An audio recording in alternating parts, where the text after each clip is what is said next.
And we're live? Yes, sir. Hey, all right.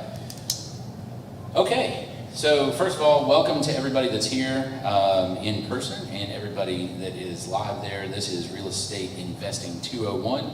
My name is Jonathan Harmon. I'm with the J. Harmon Home Team of Keller Williams, and I've got two guys with me right now that are doing the work. They are doing some interesting things in real estate investing. They've done some other interesting things as well and got tons of experience.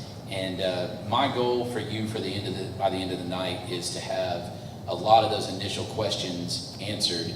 If you have ever thought about getting into real estate investing, if you're currently in real estate investing, hopefully you'll pull away some little tidbits, some little tips and tricks, and maybe even learn about some new lines of incomes, some different streams, especially from this guy right here. Anyway, that's all I'm going to say about that for now. So meet our two panelists. I'm going to introduce you guys each, and then tell me a little bit about yourself, your background.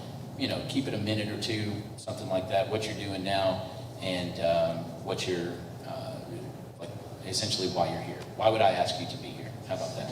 So we'll start down here. Nick Howell with his I Buy Houses, disgustingly bright pink T-shirt. Nick, tell us about you.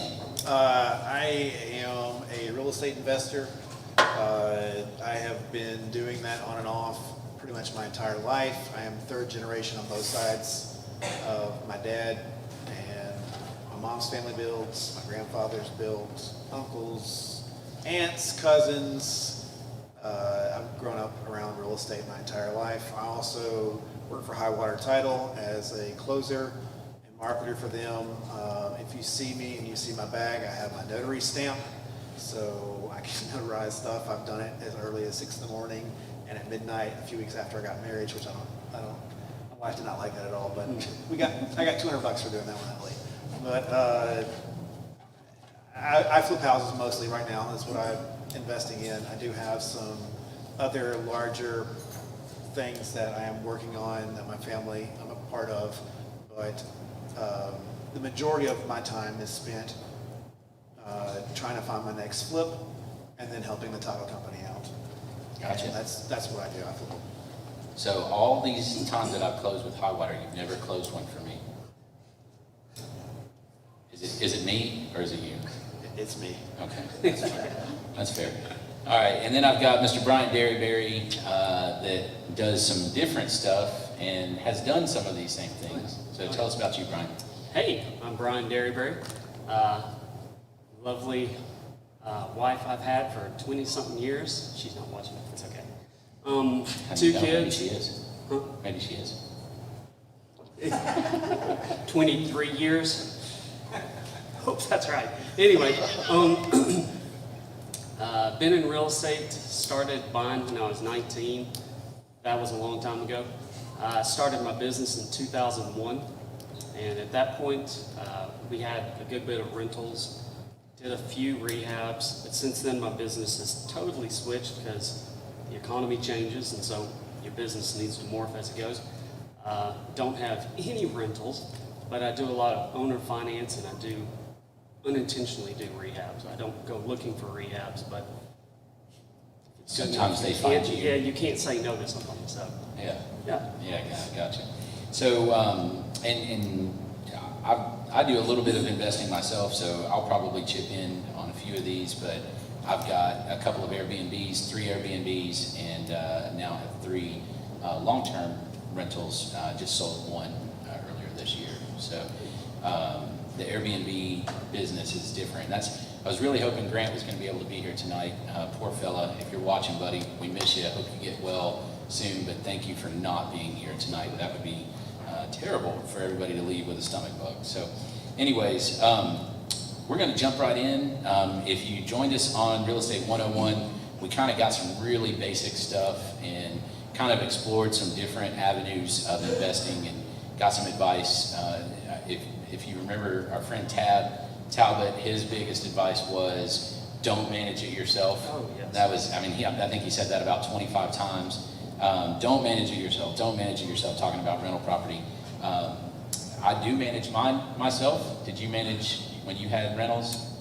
I managed them for a while, and then I got smart and realized that was sucking up all of my time. And your money is made when you buy property, so go buy more property instead of manage your rentals. So I ended up at the end getting a manager to take care of it because it was killing me. Yeah. Well, I'm coming around to that way of thinking before too long. I'm just Or you could really. be Criswell and have 63 of them that's self-managed. No way. I know. If you guys know, there's a gentleman that lives here in this area, David Criswell, and he's a special kind of crazy, managing 63 He may be watching, actually. rental properties. It's very possible. Anyway, love you, man. Mean it, but special kind of crazy. So I want to start with this question. How did you guys get your first one? Because if you're thinking about getting into real estate investing, if you're thinking about whether it's flipping or whatever it is that you're thinking about, the first question, the biggest question is, how do I start?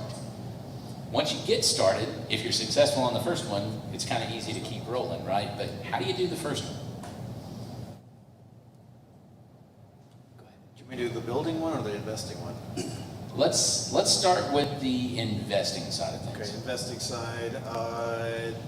There was a lot when I first got married in West Nashville that was, believe it or not, $20,000 in the nations. And I didn't know it, but you could actually build two on it. I thought it was so small you could only get one house if you're lucky on there, and I got two. I got it under contract for 20. I turned around and sold it for 25, and made I think it was like $3,500 on it, and that was the first one I did. That house is those houses are worth $500,000. A lot more Yes, than a lot more Yeah. now. Yeah. And the next one was just I've been going to these events since I was 26 and 42, networking, calling people. Wholesaled one, 6 build in East Nashville.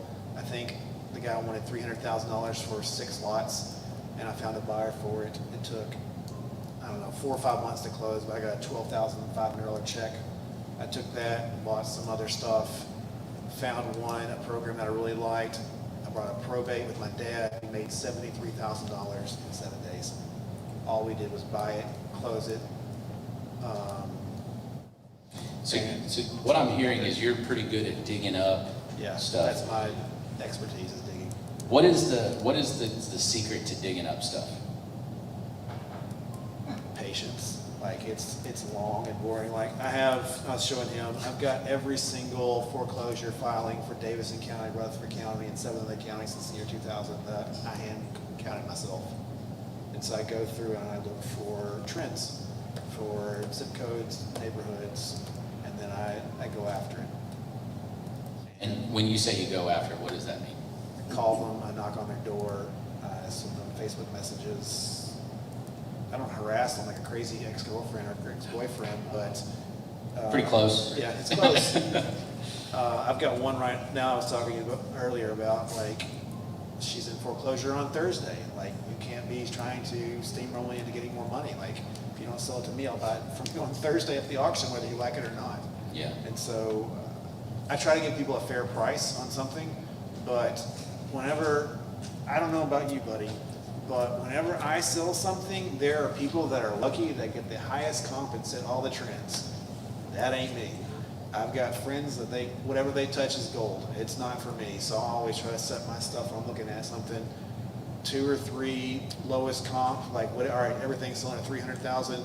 Cool. I'm going to set my number at what I want to buy at 270. I work backwards from there.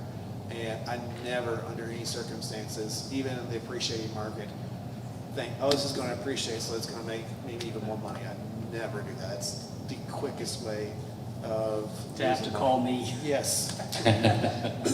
So what you're talking about, speculative buying, right? Correct. So right now this house sells for 300. So if I'm going to flip it, then 2 months from now it should sell for 320. Yeah. And that's not. So I sold one in May. It was on the market. It had 75 showings in 7 months. If I had sold it 1 year earlier, it cost me between $50,000 and $100,000. you name it, that house just kept getting wrong with it. The neighbor stole the air conditioner and called me 4 days later to confess that someone else stole it. I'm like, it's just, you name it, it happened. And then, like, every time I had 2 engineers go out there and look at it. It doesn't need foundation repair, but the basement kept flooding. I put all new flooring in there, it floods. I'm like, you've got to be kidding me. Like, it ruined the entire carpet because I did water resistant versus waterproof. Always put waterproof in the basement, never water resistant. And so that was a $5,000 mistake, and just constantly. And so if I had got it done this time, March of last year versus March of this year, it cost me, 50 to 100 grand. It sucks, but it's make believe money that I didn't get. Well, if you don't, you don't have it until you have it. Correct. Yeah. Like, I put one on the market on Friday. We got an offer yesterday, went under contract today. Like, why did it take 7 months last time? It took 3 days this time. I don't know. And you know, that's a thing with our current market right now, is the defining characteristic is unknown, right? The defining characteristic is fluctuation. That's where we are right now. And when we're in a transitional market like this, like it was in probably 2014, 2015, it was fluctuating the other way, right? I'll never forget the first time somebody called me and said, hey, we have multiple offers. And I'm like, you do what? You have what? And they're like, yeah, we have multiple offers, so we're going to do a highest and best. And I'm like, I have no idea what that means. I remember when you taught me that. Yeah, that's only because I had just learned it. On one phone call, you told me that, and I was like, so what are we doing? Yeah. And you said, we're going to list on Thursday, and on Monday, we'll make our decision on all the offers. And I was going, no, we take any offer that comes in. And sure enough, like 3 offers on that one. And I thought he was crazy, but. Well, it was crazy. He is crazy. That's the thing. But it worked. So, Yeah. Yeah. So what about you? Your first deal at 19. How in the world did you pull that off at 19 years old? So I bought mine through a tax sale. And my first advice would be don't. My next advice would be, if you did, call me, I'll buy it from you, and I'll make the money off of it, because it's the title, and he knows more about this, cleaning title, it's a timely process. It's a year long, right, on tax? It's a different way, but he told me about it 20 years later. There's 3 months, 6 months, 1 year, 7 years, 17 to 20 years, depending on how awful it is. I'm in one that's 7 to 20 years right now. Yeah. All right, so give me like a 2-minute version of that. What's the difference in that?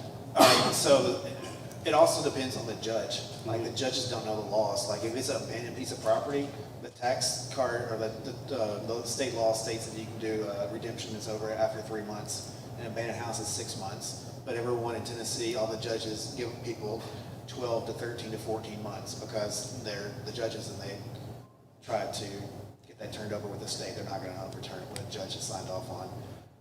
7 years is when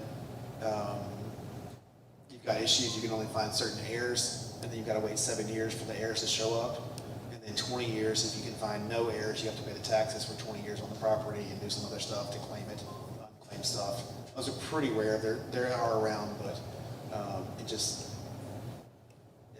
in Tennessee, it's the longest one is 20 years. Then you get to sue somebody.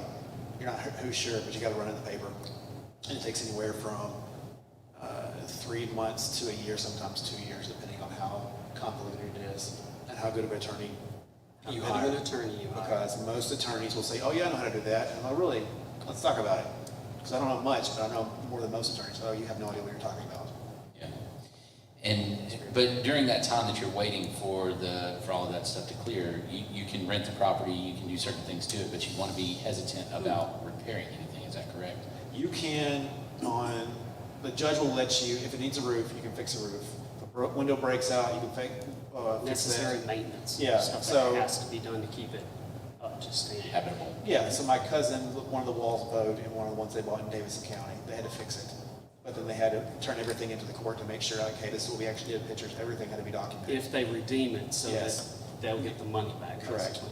But like if you do a full gut rehab before the 1 year is over with and they redeem it, that money is gone. Right. So you have to have the funds to be able to sit on that property for a period of time. At least a year and a half, yeah. So again, my question to you, 19 years old. How did you acquire that first one? And I be able to sell it? always saved money. So, I don't know, I flipped cars, I flipped everything. Me too. So, I mean, I had money, so the next thing I would go to is real estate. Made sense. Moved here, And county? Davidson. Davis. Yeah. 123 Luna Drive. I didn't know that. Um, Harmon is one, yeah, 2 blocks from there. Yeah, he sure did. And that place how's was about them apples? that place was a disaster. Mine was a disaster too. So all that being said, you heard all those big words and stuff going, don't buy at the tax auction. I don't care what cute program they're selling and whatever you see on the internet, that's not really the best use of your money. After that, I started doing subject to, and Can you explain what that is? subject to is basically, in short, the loan would stay in your name and the deed, you deed it over to me. Everybody thinks that's all kinds of crazy, and it is, but the deed and the mortgage are two different things. They just refer back to each other. That doesn't mean they are married. It just means that they have the option to be married. So that was a short one. Don't do those right out of the gate either. You'll learn those too. But anyway, I took quite a few of them sub to, and originally we sold them on lease to own, lease options. We take the down payment and then make a few $100 on the rent. We did quite a few of those. My closure rate was about 33%, so there was about 60% more that we would have to take the house back. Sorry there. And basically we would do a lease option again and fill it and keep going. I ended up with all of these houses in about 2009, where all these people thought, we're leaving tonight. And so we ended up at one point maybe having 12 to 14 vacant houses. And I learned at that point, it's really good to have a little bit of cash set aside. And in 2009, things weren't renting quite as fast. So you need a lot of cash set aside. And then as we rented out, we finally got everything rented. And as the economy changed, we would take the houses back, and the economy had picked up. So in 13 through about 20, we started selling off everything. So all the rentals, because the market was just nuts.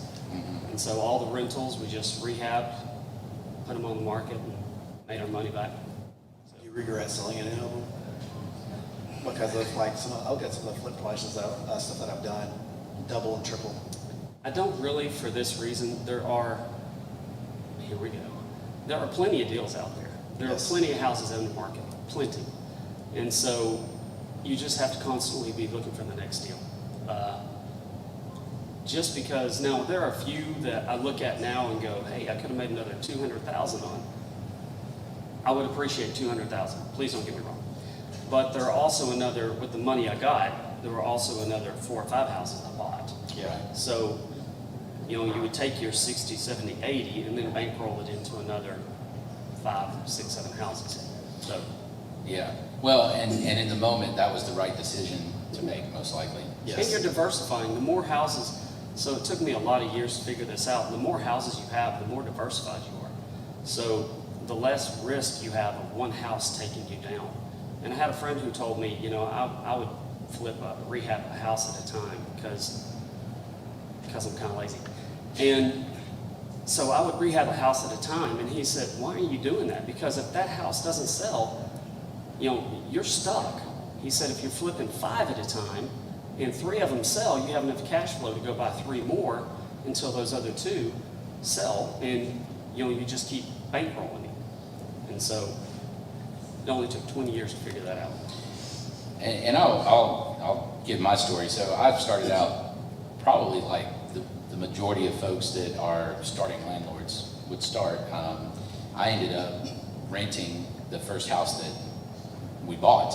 And so we lived in that house for a couple years and was able to, through savings, through income, things like that, was able to take some equity out of that house in a home equity line of credit, a HELOC, and purchase another house to live in, made the down payment on the house that we bought after that, and then just kept one is a lot of folks that get into the landlording business, at least that side of it. That's how they get started. That's my plan. I've just been flipping to get cash saved up, and then I've got 3 long-term properties I've got that I'm going to eventually build apartments on. I don't have the cash for it, but the land's paid for, so it's just long-term, just waiting for it to happen. But I've got the HELOC, that's what I'm going to do. Flip, and HELOC down, buy one, and then. And that's exactly it. So the second property came the same way, took the rent, paid down the HELOC, used that same HELOC to buy the second property, wash, rinse, repeat. So, all right, cool. So re-leveraging funds, let's talk about that. So, the last 3 years, 4 years, if you're holding any properties, you've got a pretty substantial pile of equity if you bought it 4 years ago. What is your philosophy on re-leveraging that equity and putting that equity to work? I have not owned a rental property since 2004 in my own name. I do have other rental properties that I do own with family businesses. But my family's philosophy, my dad's, uncles, grandfather, great uncle, cousins, is staying 50-60% loan to value. My uncles went from building 120 houses a year to 4 in 2009. They went, it died. And so what kept them afloat and going bankrupt? They own 800 apartment complexes and 150 houses between my mom. 800 apartments Units, within stores. Not 800 complexes. No, 800 units, Doors. doors, sorry. And then 150 houses. And so, like you said, if one goes empty, doesn't matter. Same thing with the apartment complex. Their rentals, for the most part, have always stayed low to mid 90s, and one apartment complex is usually at 98 or 99%. And that's kept them going through. When you're saying that percent, that's occupancy rate. Occupancy, right? yes. And so that's what I'm looking at doing also for myself. I've got 3 parcels I can build apartments on, saving up to do it because I don't want to dilute myself with partners. But yeah. Okay. Well, all right. Because you use HELOCs in a little bit of a different way, I right? do everything wrong. No, you don't. I just do it very different. So I may not be the one you want to pattern everything out of. But if I'm looking for long-term holds, so I owner finance stuff. So what I do is I will rehab something and take that cash and use it to go buy owner financing properties. And I take over properties sub 2. So if I have to give somebody $20,000 to walk away at the closing table, and I've just rehabbed a property, and that rehab, made 80. There's 4 properties I can buy that will cash flow. So It doesn't hurt you. no, it doesn't hurt. So it's not anything out of my pocket. Now, it does take a minute to get started, no doubt. I mean, you've always got your first property, and that's the hurdle. That's always your hurdle. Actually, your hurdle is probably more between your ears than anything. Yes. But once you get past that, your first property is pretty tough. Yeah. And then so is like your 24th, 5th, 6th. But anyway. So, Brian, I know you use a home equity line of credit pretty liberally. How do you do that? And when you make $73,000, Nick, on a property, you just said it, the biggest hurdles between your ears. How do you? Is it discipline? Is it like, what is it that keeps you from taking $73K and being like, oh, I got $73,000? Have you met my wife? That's fair. Same. But that $73K was before her, right? No. Oh, it wasn't? So we had a contract on a house, and we were trying to buy our first house, and that was our down payment. Like, by God, this thing is going to work. And so the lady, I don't know why she picked me, but she liked me the best out of the, I don't know, dozens of letters she I got. don't know why either. I don't either. And so, we split it, and I took that, and I used 30 out of that 36,000, which was my cutter, close to it. Bought the house they lived in behind Stewartsboro Elementary School, and then we sold that one and bought the one. Like, without that big flip, there's no way we live in the house that we live in right now without it. And so my wife is a penny pitcher. She's more of a saver than I am. I'm a lot more willing to take a risk than she is. So we balance each other out pretty well. Mm-hmm. She's a little frustrated with me. I get a little frustrated with her, but we do well. And then I guess the next follow-up question, how do you choose what you are going to use the debt on? I mean, if you're taking some equity out or you're, going into some kind of debt, if it's, whether it's hard money or whatever, how do you pick? How do you go, yeah, this makes sense to go in the whole loan?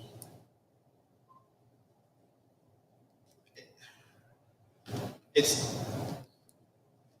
to me, if it doesn't always work, and I've not always hit a home run on everything that I've done. I've had some losses, I've had some ties, I've had some really big wins. If my property, if there's not a minimum of at least $30,000 profit at that third, fourth, fifth ARV after repair value house in the neighborhood, then to me, that it's just, you're asking to go bankrupt because again, I am not lucky. I am a Cubs fan, and so I got lucky in 2016. I've been a Cubs fan since '89. So yeah, but it just doesn't, like, you have to be conservative. You cannot think this is pie in the sky. It's risk. I was much more riskier when I was single, but I've been married for 11 years. I've got a wife and 2 kids, and I just cannot just, oh, this is going to work out. No, my dad's been a realtor since the 80s. He helps me comp stuff all the time. Like, I'm very, very conservative on stuff. Like, this girl, I've been trying to negotiate with foreclosure on Thursday. She's trying to stiff arm me into paying more for the property. It's like, my offer is this. Like, that's it. Well, it can appraise for more. I don't care. Like, I'm not doing it. I'm not desperate. When I get desperate, I made mistakes. So, last week, I drove all the way to Jackson, Tennessee for foreclosure. I went and looked at the house. The opening bid was $32,000. So I went and looked at the house. Everything around it, Google View, unfortunately, was from 2012, so there was nothing updated. I drove all the way to Jackson. I got there 30 minutes before the auction. Went and looked at the house. Every street around that house was fantastic. That street, oh my gosh. Zero pride of ownership. Zero. There was a house falling down on itself 2 orders down. The house was originally 1945 built, with an addition, with another addition, the detached garage. Then they attached the detached garage and put a mother-in-law suite above the detached garage. And I talked to the neighbor, and he said, it's full of junk. Nope. I do not look like I failed. I don't feel like I failed at all. They went for $1 over opening bid. Like, there's no way I'm paying $33,000 for that thing. Zero chance. So the secret there is say no way more than you say yes. Oh, yeah. Oh, yeah. Like, when I joined REN in 2000, Real Estate Investors in Nashville, 2006, there was Dave Ramsey's old partner, Howell, said, if you look at 100 and make an offer on 10, you might get 1, 2, or 3 out of them. And it's a lot of kissing the frogs, hoping that will turn to a prince or princess, however. Like, it's just, yes, correct. Gotcha. What about you? How do you choose what to use debt on, Brian? I'm real conservative with my money. So for me, I go to the old rehab adage of 70% less repairs. And I've just bumped it up to that. For quite a while, I was closer to 60% less repairs. But I don't like to do rehabs. So if it's going to be a rehab, I want to make money on it. Mm-hmm. And I haven't lost money. I have made $1,300 on a $253,000 house. I made $1,800 on a $259,000 house, but I haven't lost money. That's great. Yeah, but $1,500 is bad, just in case y'all are running numbers. But I'm real conservative. Because there's a value to your time. Oh, absolutely. Is what you're saying. Well, it used to be. Some of those, it's a little less. I hear you. $6 an hour. $1,500 is not nothing, but it is when you consider that you spent 3 months plus trying to get that property. And the hair I've lost. I mean, that's at a premium right now. I hear you, man. Yeah. So the way that he's talking about, so if a house is worth $100,000 fixed up, the maximum he will start at is $70,000 minus repairs. So it's going to cost $20,000 to repair the house. The maximum allowable offer on the property is $50,000. There's no $100,000 houses in Nashville anymore. It's a whole lot easier. than doing $300,000 with that stuff in my head. So it's basically 100,000, 70, 50, or whatever. Does that make sense, everybody? Okay. And so it sounds like, based on that, that you want to make 30K on that house. Oh, yeah. But you also have the potential that you're not going to do that when you start opening up walls or Right. Well, I bolting don't do a lot ceilings of, he does a lot more rehab-y work. I do than nasty ones. Really I nasty. do like, let's put lipstick on the pig kind of thing. And so mine are more like, if I'm putting, I just put 40,000 into a house, and if I'm putting 40,000 in, that's a lot for me. Most of the time it's like 10, 15, 20. It's like 15, 20 now because inflation, but it used to be 10, 15. So if you want some entertainment, follow Nick on Facebook, and he frequently He's a has hoarder fan. videos of I don't know hoarder how he houses. finds all the hoarder houses in Middle Tennessee, but if you ever wanted to see a hoarder, hang out with Nick for a week. The one he sold me, this is 7 years ago, there was so much poop in the ceiling from the raccoons and the possums that the radiant heat was keeping it up. But I am 6 foot tall, 6'2". Like it was this far from my head. It sunk in 2 feet from all the poop inside of the house. Yeah, that's a true story. And I felt a little bit bad about it, but anyway, not real bad. So bless your heart. You can keep them. No. So lipstick on a pig. Go for this. That brings me to a question. So as far as funds go, it's always the biggest question. You know, there's lots of ways. Obviously, saving is great. If you have equity, there's home equity lines of credit. Of course, in this particular environment, that's a little scary because of how high those rates are. What? My rate's not 4 anymore? Yeah, no, not even close. Try doubling plus. Yes. Yeah.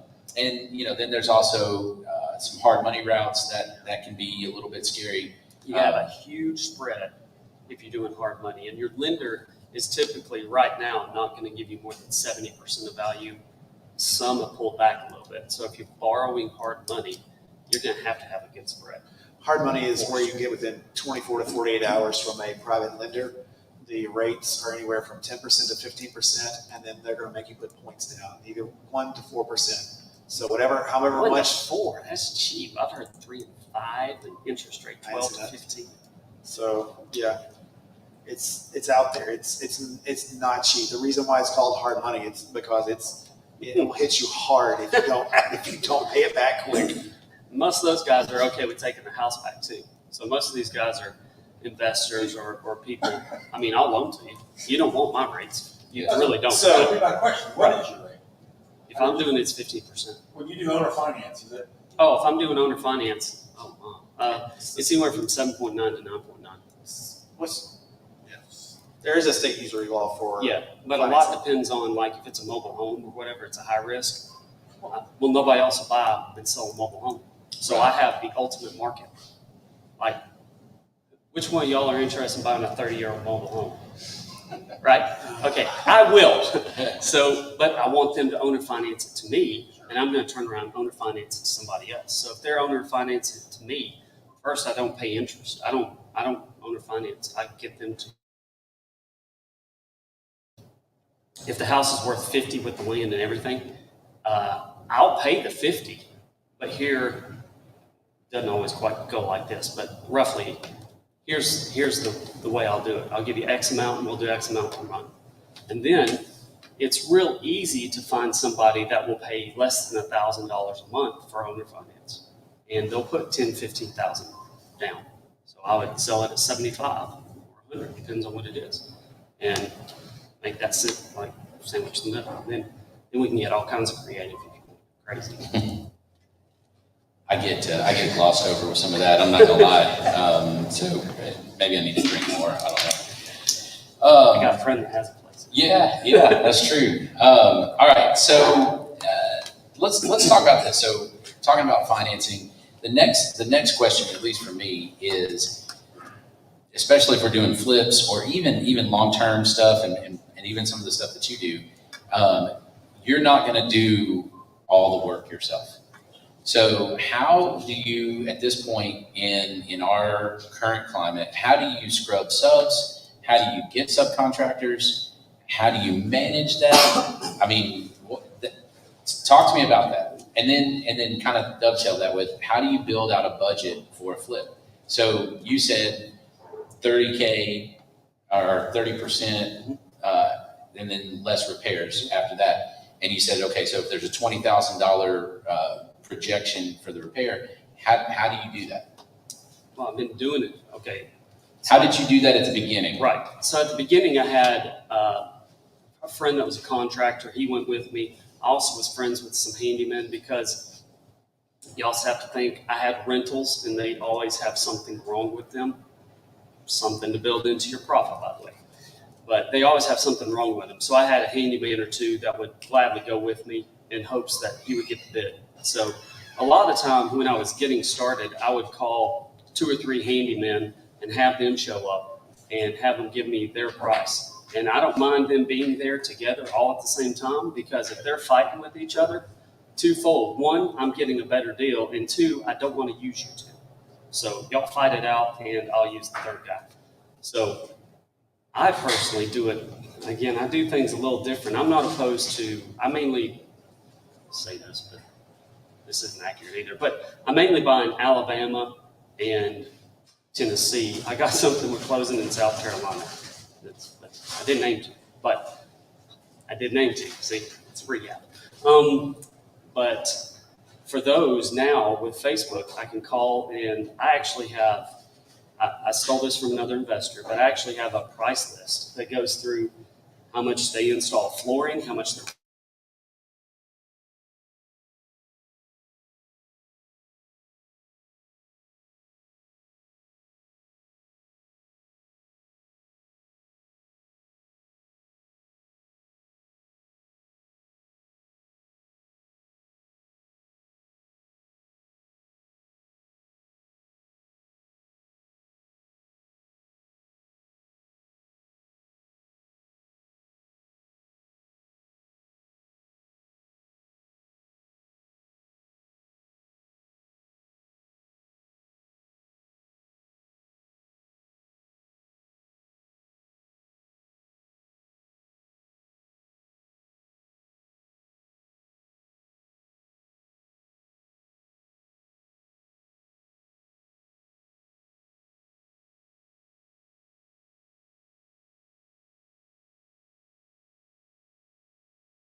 It just, be quick to fire. Yes. There was a house I was rehabbing. I fired 5 handymen, and then I finally paid the one that I use all the time and said, hey, I'll tell you what, you go out there, I'll put you up in a hotel. I don't even care. Just fix the house. And after we did that and it worked, he's done it again in some other locations for me. He's won the drought. So I got one guy like that. man, that guy, I'll keep you busy. So I've got one thing that I've learned from doing this. When you give one guy, one crew everything, that is asking for disaster. Unfortunately, and it's just the truth. I am not the greatest production manager. I am slow at getting stuff done. There are other people that are much better at doing things than I am, but we bought one last year, a condo in Nashville. It should have been 6 weeks. The dude took 4 months, and I was begging my dad to fire the guy. He just wouldn't do it. So slow to hire. Ooh, Yes, slow to hire, quick to the fire. guy can fix anything and everything. He just wouldn't finish. So the issue with a lot of these guys or girls, but mostly it's guys, they'll get somebody, call them up, hey, can you do this for me? I'll give you $1,000 tomorrow if you come. 9 times out of 10, they're not going to show up the next day. Also, if in real estate, I've been around it my entire life. I started sweeping out houses when I was 4 and 5.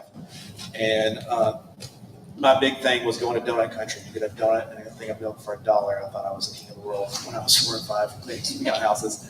But this guy, he would just be gone. Like when I was building a house in 2005, this guy came out, staked the thing out, got ready to start digging it. Oh, I got a phone call. I'll be back. 6 weeks later, his backhoe was still in front of our house. The stake's still in the ground. He never talked to us again. And the next day, it was just gone. Like, 2005, you had limited minutes. He had a heck of a cell phone bill. correct. Yeah. And just Man, gone. Like, Fire people fast. yeah. It's cheaper. If they can't do everything, have them do a few things. Let them get that done before you give them the whole list. Yeah, give them a little knock list. Yes. Take a day here, day here, day Because here. if not, they'll start, oh, look, that's leaking right there. Oh, look, that needs to be squeegeed over there. Oh, look, there's a screw missing over there. And it's just Seven like, things started, it's nothing horrible. finished. Yes. That's how I am. I don't need to hire people like that. right, I hear you. All right, so last question that I'm going to ask, and then we're going to kind of turn it over for folks in here, or if they're on the feed, to ask some questions. I would ask you to give us some tips and traps, some things that you've learned, some little nuggets. I know you've already done some of that, but just some little things for when you sit down and somebody says, "Hey, Brian, hey, Nick, I'm considering this. I'm considering buying my first rental house. I'm considering, doing my first flip." What are the top, say, 2 or 3 things that you're like, okay, first you need to do this, second you need to do this, third don't ever do this, those kinds of things. I've got one on rental property. To me, this is how I am with rental property. If you're going to buy it and you're planning on keeping it long term, for the love of God, change the roof, change the hot water heater, and possibly even the air conditioner. Those are your 3 biggest money pits. Like, unless the roof is like less than 5 years old and the hot water heater, you can know or the HVAC, you know it's going to go out. It's not going to be a surprise. You're going to be ticked off later. It's going to stink. It's going to hurt. But I guarantee you, I paid $5,000 for a roof 3 years ago. Guess how much they are now? A lot more than They're that. $9,000 to $10,000. That's just what it is. HVAC units, every year, EPA is making them be more and more efficient. They're lasting less and less longer. Hot water heater, holy crap, can they do a ton of damage? Have you been to Rutherford County? Yes. We're the capital of hard water. So it's just like they last 8, sometimes you get lucky, in maybe 12, 15 years, but they can do tens of thousands of dollars worth of damage in hours. Mhm. Good stuff. Brian? Well, I would say don't buy rentals. No, just kidding. Because I will eventually eat my words, and I'm going to eventually buy rentals just for all kinds of reasons. On this next set, I'm definitely going to have much, much broader numbers. I'm going to have a stupid spread. And one of the things I learned years ago when having rentals is the thing I would jokingly, so I don't always joke very well, but I would jokingly say to a tenant is, as soon as we signed the paperwork and got money in hand, I'm working real hard to evict you from here on out, right? There's no joke there. So always be real quick to put that notice on the door if they're late and let them know that you are not, the worst landlord you can be is a landlord out of fear. So if you're afraid, oh no, I don't get the money this month, I'm not going to make it, you should not be doing it. You need to save up just a little more cushion so you have that security. They're not your Otherwise, friends. they're not your friends. Like, some of these people are professional. They know how to, if it should take 60 days to get things out, some of these people know how to drag it out for 6 months. There's And, one I know, 4 years. I mean, do you have the money to cover Rent-free that? 4 years. So that's why I would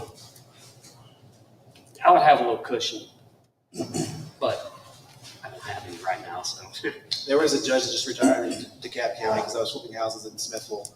The judge didn't care at all. He was a retiring judge. He was not during COVID, even after the COVID ban was lifted, evictions, he did not care. He was not going to evict anybody. He wouldn't even have anybody come to court. The only reason that he would do it is if they absolutely destroyed the house. Then he might consider letting you evict them. But if for non-payment, he wouldn't even take it. So know your environment as well. Yeah. Yep, and pick and choose. All right. Any other tips or traps?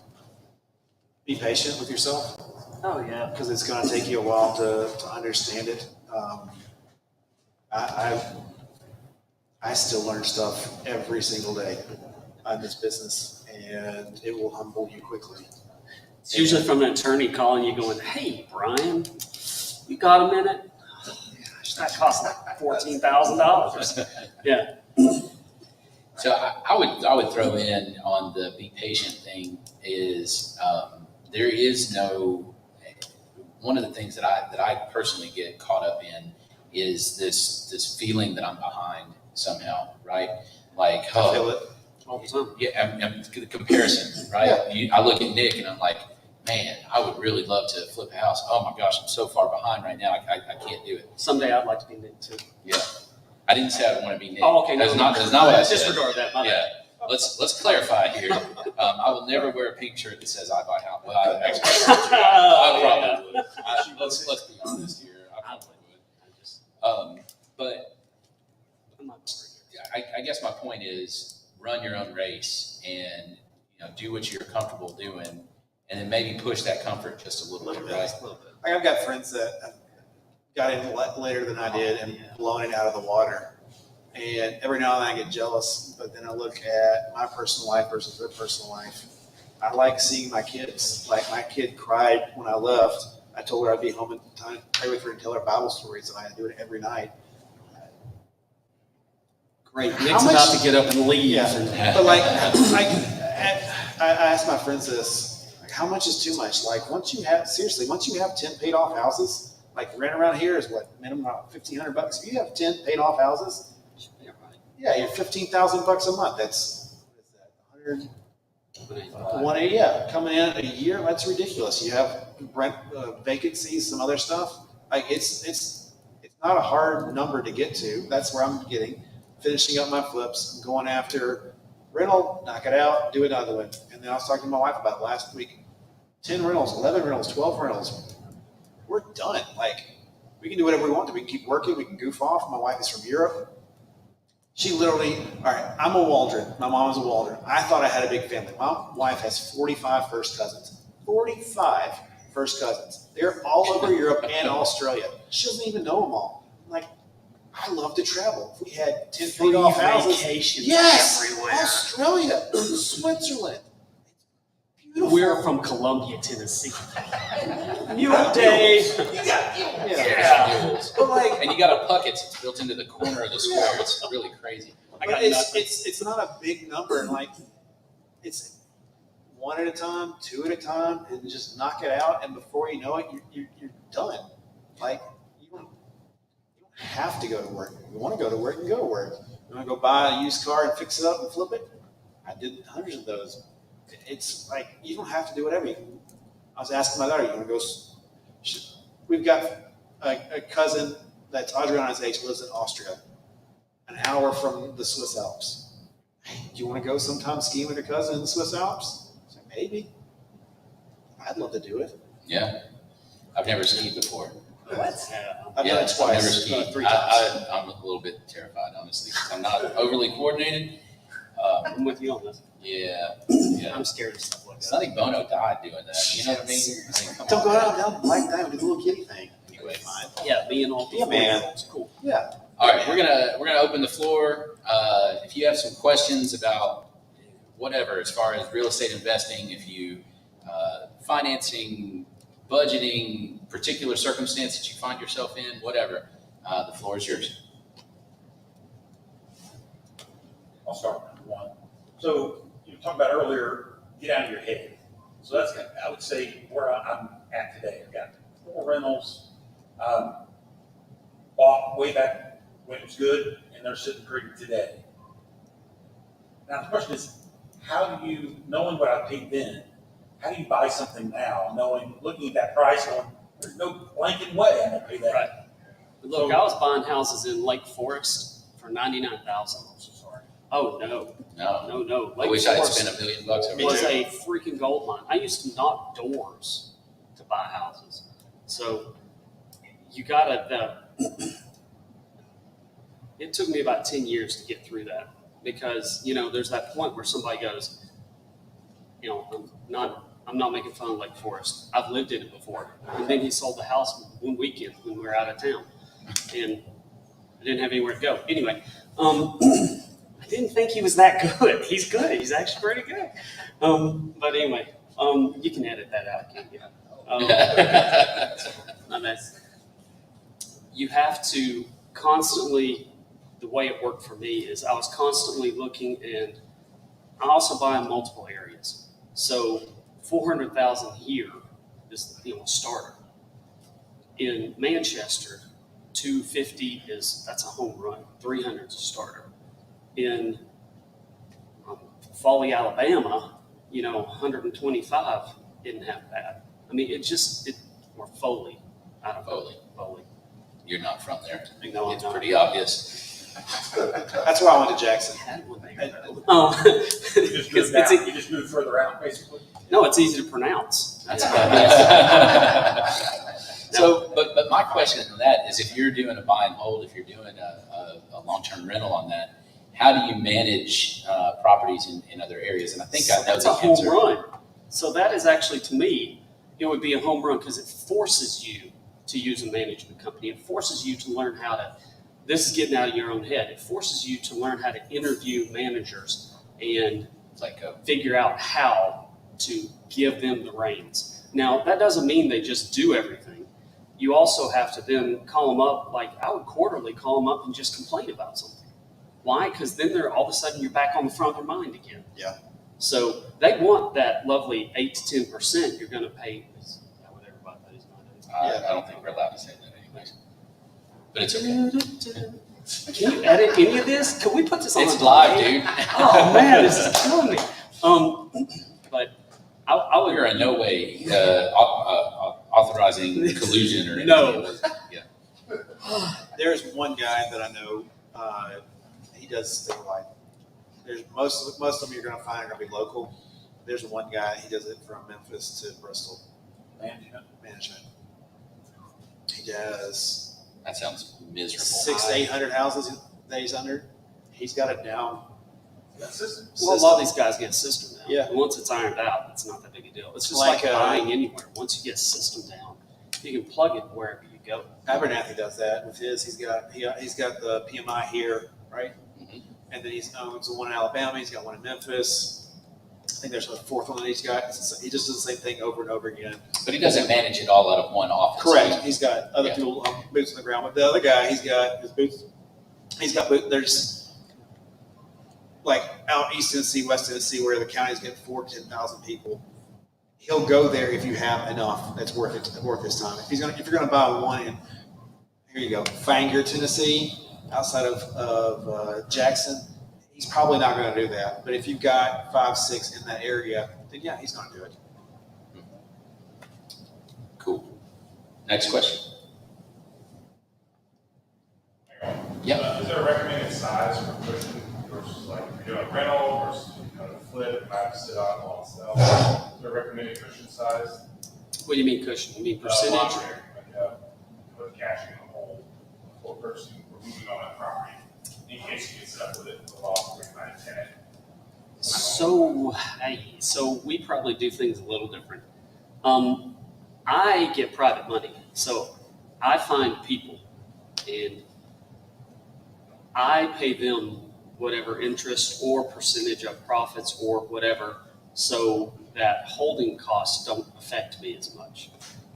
If I don't always go into a house with cash either, so if it's $100,000 cash, I'm typically not buying that type of house. I'm taking over that mortgage, so my outlay is always a lot less, and my holding costs are typically less. And if I was getting started, I would probably jump in and find private money, which means like individuals. You know people that have $150,000, $200,000 house, or $150,000, $200,000 that have it sitting in a money market somewhere that are willing to lend it out. You just don't know you know them. And if not, let me into your group of friends. I'll find them and I'll use the money. And then I'll get it back to you at a little bit higher interest rate. But no, but you need to find people. If it were me and I was starting over, I would find people that would partner up with me. And that way, when it comes to the cushion, so think of it this way. If you're buying we use easy numbers, 100,000, okay? Multiply it how you want. But if you're buying a $100,000 house, right? And this guy has it in a money market at 4% right now, whatever it is. And he's willing to take 8% return, right? So 8%, $100,000, $8,000 for the year. And if you're leasing it out at $1,500, you might know that, 15, 12, what is that, 1450 or something, 14 and a half, whatever it is. You could make $6,000 off of it using his money. He gets a higher rate of return. And I mean, there are taxes, there's a lot of other stuff involved. But that way you don't have it's also easier on your mind, your brain.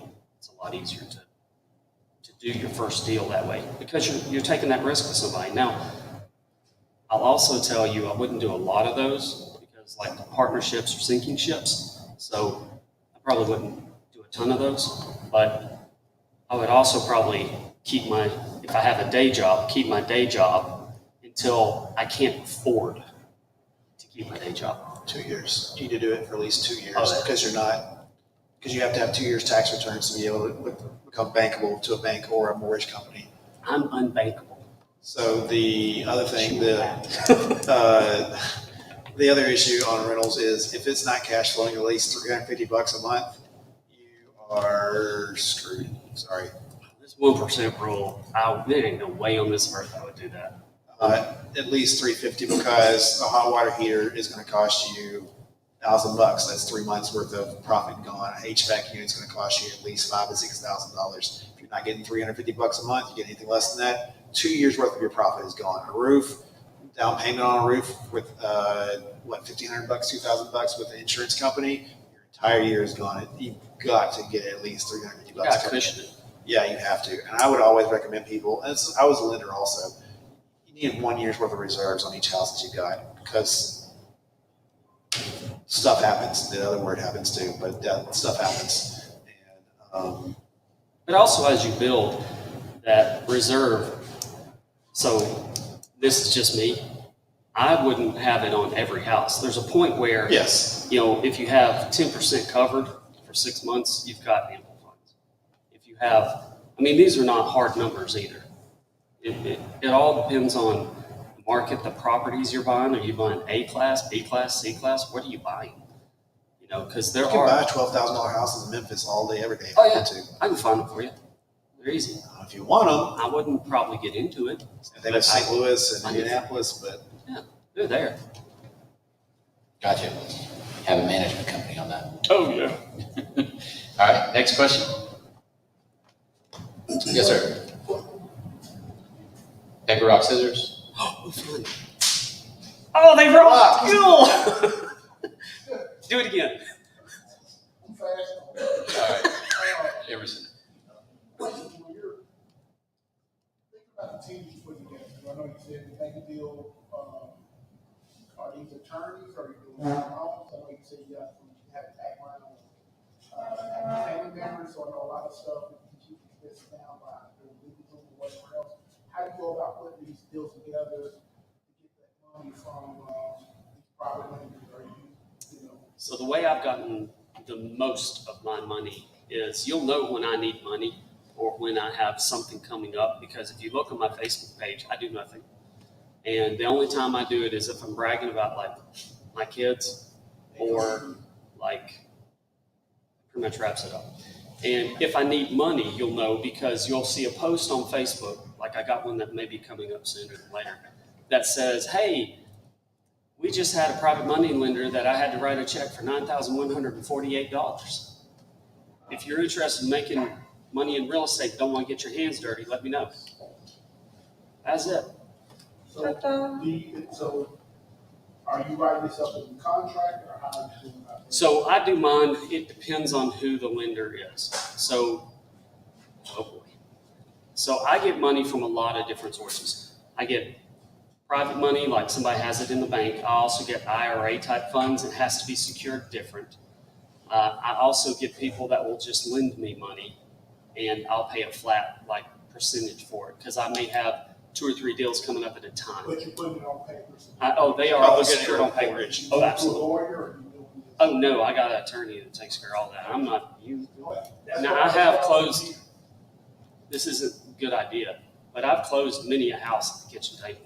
I don't suggest any of you do that for 10 years. Now, when you start doing it, give me a call. It's really cool. But just because it's something that needs to get done really fast, like your person. like a Thursday thing, and they're going to call Tuesday afternoon when realism chimes in, and they're going to call and go, hey, could we do this and this? And if he's smart, he works at a title place. He's got this covered. But you would go on and do kind of a prelim search, or I would pay somebody to do a prelim search, and that way they could just deed me over the property. Make sure I don't it's the think you LDU do. and all that kind of stuff. Yes. You want all the, don't do that right now. But later you can. I would also network with the people that are doing what you want to do, find them Mm-hmm. and ask questions. Like, there is no, there is no stupid question. Most people are always if you work for State Farm, I know nothing about insurance, so I would be completely ignorant to your knowledge. You would be ignorant to my knowledge because I spent years perfecting what I do. You've spent years perfecting what you do. And so most people, as long as they're not an absolute egomaniac, are more than willing to love to talk about themselves and tell you exactly what they're doing if you'll just listen and be humble enough to listen. And Most people so this is just me, but most of the people I ask for help have done it long enough, or look, I got a couple friends I've only done it for 3 or 4 years, but every deal is different. Every last one is different. Every one is different. And I just had one we finally got closed. This wasn't him, it was somebody else. But and if you're watching, hey, not bad, man, got to turn that thing off. But everything that came up at closing, we had to have letters and inspections and for everything. I have never had this come up, but every deal is different. So you need to have a network of people, from attorneys, insurance people. I mean, they're very helpful. They're the ones you hate to pay, but I'm glad you're here today, Doug. We write the big checks. Yeah, but not enough. So, no. But it's good to have that network of people. It's kind of like I tell my daughter if she's going to college, the first thing I would do to college is go shake hands and meet people. Because these are the people that are going to help you get your first job. They're the ones that, I have different attorneys for different things. So if I'm doing an eviction, I call a different attorney. If I'm doing a closing, I actually just call a closing person. But you need that network. And most of these people will help. You can ask them. They'll give you help. That's true.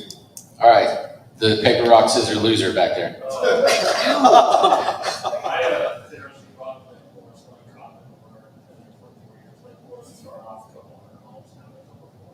Yes. My question is, we have one rental house, one Airbnb. I'm an administrator now, I'm very busy. Haven't found a deal since we bought the rental house in 20.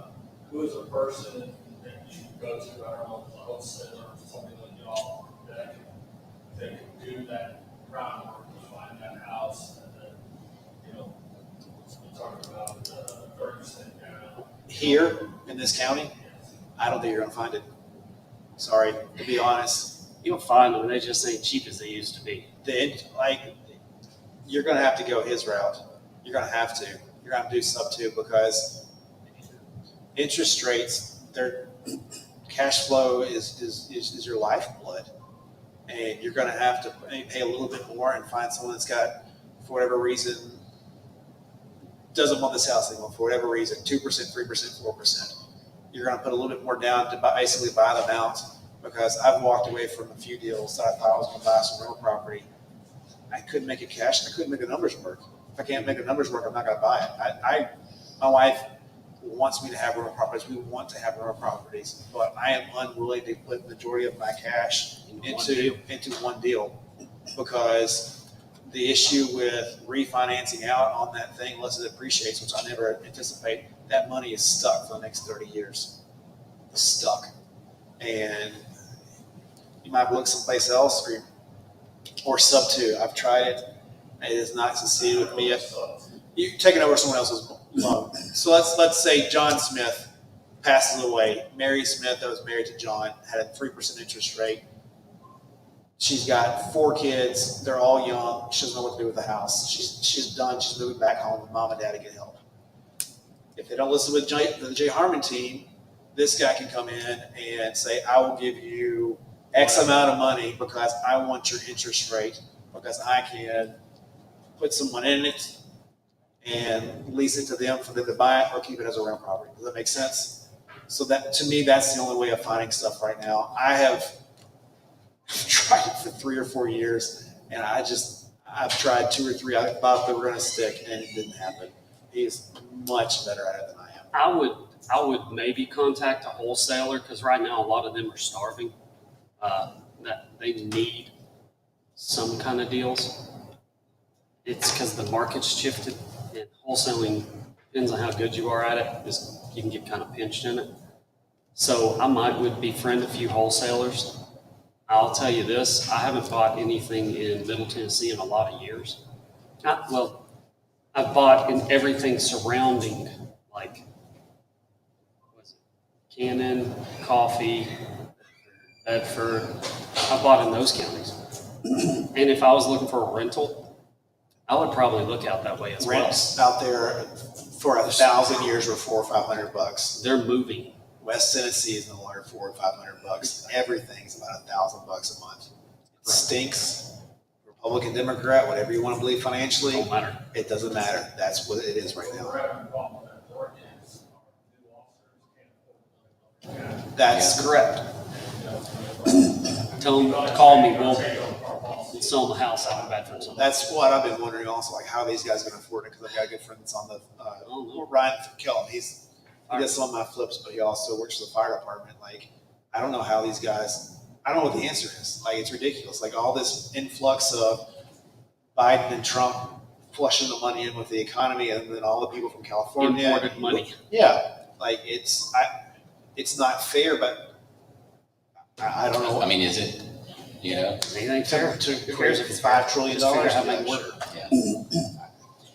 So I guess the advice there is probably not in Rutherford County. Look south. Go, I'm motivated to stay in rural. Looking for a long term would be 2 teenage boys in college, high school, was going to graduate, and wanting to find a place to come to stay with their friends. Have y'all realized this? I travel quite a bit. I'm not trying to brag, but Nashville, for the most part, like if you go Cincinnati, Atlanta, Memphis, Knoxville, St. Louis, doesn't really matter, anywhere within like 3 or 4, 5 hour drive of Nashville, they all have apartments, cheaper, affordable housing than Nashville does. Like duplexes, triplexes, quadruplexes, small. Like, I don't understand. Like Nashville, do we bulldoze it when I wasn't paying attention? It just doesn't exist in this market, and I have no idea why. That's why all the people that are looking for affordable housing have moved to the outside Correct. counties. All of them have. Like, And you said something else, so your motivation is a little bit different as well, right? So if you're looking at something that you can just kind of cash flow and it helps your family in the long term. So you still obviously want to stick to as much as you can. It's still an investment, right? But there's a cost savings associated with that as well, because you're not going to pay for housing for your kids while they're in school. So there's a little bit of to me, that's a little bit different. so I got, like, why do you want to do that? Why do you want to buy a property for your kids to stay in? I know that sounds dumb, but So, like, what's your end goal with it? okay, so let's say they go to college and they get married in London, they get maybe move into that house, but if they move 2 counties away, and then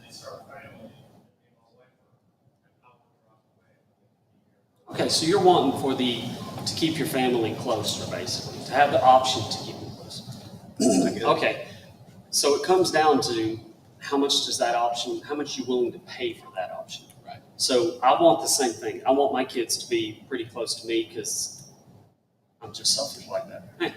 But I know that there's a cost involved to that. And so I know that over the next few years, I've got to raise my income to buy what I want so that I can give my kids the option to build houses near me. So there's no great answer for that, unfortunately, just because there are some not so great houses you can still buy in Murfreesboro cheaper, but you're going to have to probably, the cost savings you'll use sweat equity to fix it. If it's a $40,000, $50,000 rehab, it may only cost you $20,000, $30,000, but you're going to put your own time and effort. So it kind of is everything's a balance. Where's your time worth more? That's what it comes down to. I keep thinking that it can't keep going up. It shouldn't keep going And the up. market says, hold my beer. Yes. The market Hold says, my shut beer. up, Nick, watch this. I It just keeps doing it. I don't know. And the balance side of that is we've seen a little bit of a dip in the last several months. The market as a whole, Rutherford County, let's go that route with it. We're about 8 to 9% down from October or so. 50% off. That's the thing, right? It's 8 to 9% from 31%, 24%. It's still a top 10, still a top 10 market all time. Yes. That's the issue. Like, I love posting jokes on Facebook. We're full. Go to Alabama. Go to Kentucky. Don't go to Alabama. Go It's still anywhere. But here, they still keep coming. Like, my family's about to build 1,300 apartments. They're actually in the process of doing it, so they're not going to stop for the next 2 years to finish that big thing. Smart. Okay, sorry. Yeah. John, I'm circling back to Brian in the sub two. How do you find that the mortgage companies that the person that you're buying it from, that mortgage company, are they excited about you coming in to buy this? Okay, And take it over? This is real easy. You ready? So when you go into a bank, they usually have like real pretty furniture, and they like redid it a few years ago. It's like all snazzy colors and all that, and they got cool like light fixtures and all that stuff that's a little better than what we got in our own house kind of thing. They didn't get that way by foreclosing a mortgage. They got that way by, we've gone over this once or twice, they borrow money at 1% and loan it at 3%. That's a 300% return. That's not 2%, that is 300%. So if you do that with enough money, they don't care. Like, I have not had anything called ever. In fact, I have gone to banks and told them what I do. And they're like, okay, does that mean the check will show up? Yes. And they don't understand why I'm talking to them. Now, there's how do disclaimers to that. I was going to say, so how do they, I hear you, but the way I understand it, right, and so please tell me why I'm wrong, is that if I don't own the house any longer, the lien still is attached to the house, right? So the note is still on the house, right? But do they not have the right to call that due? It's called a due on sale clause. They have every right. Or alienation clause. Yeah, they have every right. But if you've ever been through a divorce or you've ever had a death in the family or any of that, like the deed. So if there's a divorce and there's two people on it, and then one goes away and the other's still But on. the note doesn't change. That's Right, why right. The that's note why doesn't divorce change. decrees require refinance. They're supposed to, yes. Supposed to. Should be built into your divorce decree that you require a refinance. Yes. Depends on how early you catch them. So divorce is a big churner for me. So there's also that thing. So if mom dies and the two kids become heirs, and one of the kids move into the house and keep paying, They don't care. they don't care. So it happens all the time in different forms. But when it happens, so originally this came from if I'm not mistaken, I finally got a disclaimer out there, right? You like that? So if I'm not mistaken, this originally came from the commercial industry. I know it did. And the reason is, you would sell an entire entity to somebody else if it had like a mobile home park in it. And the loan just would travel along with the entity. So it's been done for many, many, many years. But how do the person that sold it to you, subject to, the note stays in their name, how do they buy another house?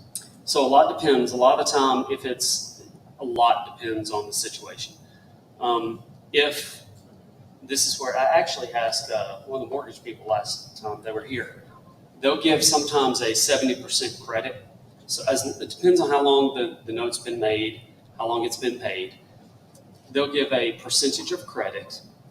So if your payment is $1,000, they'll give X percent. So let's hypothetically say, I'm learning how to do that right by saying hypothetical. Let's hypothetically say they'll give 70% credit. So on their DTI, debt to income ratio, there's only $300 that counts against them. Or, a lot depends on how the credit looks. I have a lot of people that don't ever want to go back to buying a house.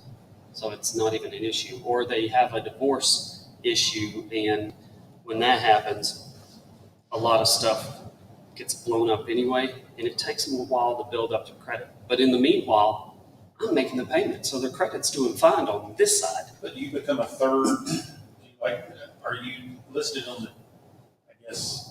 deed, I would call it, as a third owner? No, the deed's just straight over to my business. If you don't take over if the note doesn't, or the loan doesn't change, you're not in second position anymore. Where bank is in first, you're in second. No, think about this. So the deed says who owns the property, correct? What does the mortgage say? Mortgage will say Who owes money? whoever borrowed Owes money on it, right? Whoever borrowed the money first. Two separate things. Right. I'm not borrowing money on it. The deed is coming to me. But The you don't know mortgage it's is- free and clear because there's an Right, encumbrance. there's an encumbrance on it, for sure. So, You think about that. Yes. I like it, but I gotta think about it.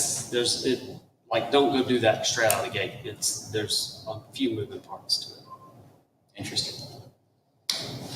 Other questions? Sorry. I wasn't trying to crap on your idea, it's just, I'm trying to do the same thing, and it just. It's a rough area. Yeah, right there. Woodbury, Bedford County, DeKalb County, even then, sometimes it makes sense. All right. Any other questions? Cool. Thank you guys so much for being here. Thank you guys for being here. Thank you for sharing your information. These guys will be available for a few minutes after we wrap up here for any other questions. Trent, did we have any questions on the feed at all? No? Okay. So we I got, do have one comment that's pretty funny. okay. Too much math in this video. Too much math in this video. It's Last time I asked him if I could bring a dry erase board to write stuff. yeah. So, yeah. So if you're interested, if you have further questions and you don't want to say them out right now, these guys will be able to talk with you. And I know they all can be bought from meal. So Yeah. if Toots you on want Wednesdays to buy has like lunch. chicken fingers on sale. So, All right, that's about it. Thank you again for being here. Thank you guys for doing this. I appreciate y'all very much. Thanks for watching.